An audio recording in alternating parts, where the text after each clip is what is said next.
நில்றா. இது என்னடா அது கோலம்? எருமாட்டுக்கு சுண்ணாம்பு அடிச்ச மாதிரி உடம்பெல்லாம் வெள்ளையா இருக்கு, மூஞ்சி மட்டும் தாழ டப்பா மாதிரி இருக்கு. சார் கொஞ்சம் ஜாக்கிரதை பேசுங்க. நான் ஒரு தேசியவாதி, அதனாலதான் அப்படி போறேன். ஊருக்குள்ள கொடி ஏத்துறாங்கல்ல. கொடியா? ஓ அந்த கொடியா? கொடி ஏத்துற இடத்துல ஒரு குள்ளர் இருக்கு, என்னடா வேலை? அங்க மிட்டாய் கொடுப்பாங்களே. முட்டாயா? சார் ஏன் சார் கேவலப்படுத்துறீங்க? இந்த நாட்டை கேவலப்படுத்துறது நீங்களா நானாடா? ஏதோ முதல்ல சுதந்திரம் வாங்கின அன்னைக்கு கொடி ஏத்தி முட்டாய் கொடுத்தாங்க, வாங்கி தின்னீங்க, ஓகே. அதுக்கப்புறம் வருஷம் அவங்களும் முட்டாய் கொடுத்துட்டே இருக்கிறாங்க, நீங்களும் வாங்கி தின்னுட்டே இருக்கிறீங்க. பாத்துக்கவே மாட்டீங்களா? ஒரு ஜிலேபி மைசூர் பாக்கு ரேஞ்சுக்காவது நாட்டை வளர்த்துடுங்கப்பா. நாங்க என்ன திங்க மாட்டேன் சொன்னோம், அவங்க கொடுத்தா தானே. டேய், நம்ம பாட்ட முப்பாட்ட வெள்ளக்காரன் கொடியை இறக்கிட்டு நம்ம கொடியை ஏத்துறதுக்கு உசிரியே கொடுத்தாங்க. நீங்க என்னடானா தம்மா துண்டு முட்டாய்க்கு தெரு தெருவா லோலோன்னு அலையறீங்க. திருந்துங்கடா டேய். ஐயா, இவ்வளவு நாளா மூடி கிடந்த அறிவு கண்ண நீங்க திறந்துட்டீங்கயா.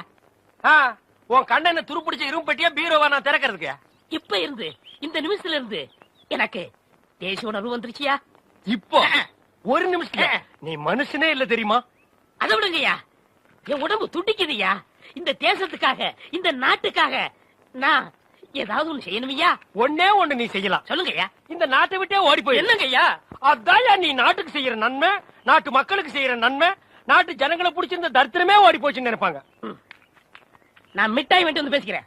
டேய், அங்க முட்டாய் கொடுக்க மாட்டாங்க. அது கோவில் திருவிழாவுக்கு காப்பு கட்டுக்கு ஏத்துற கொடி, விபூதி தான் கொடுப்பாங்க.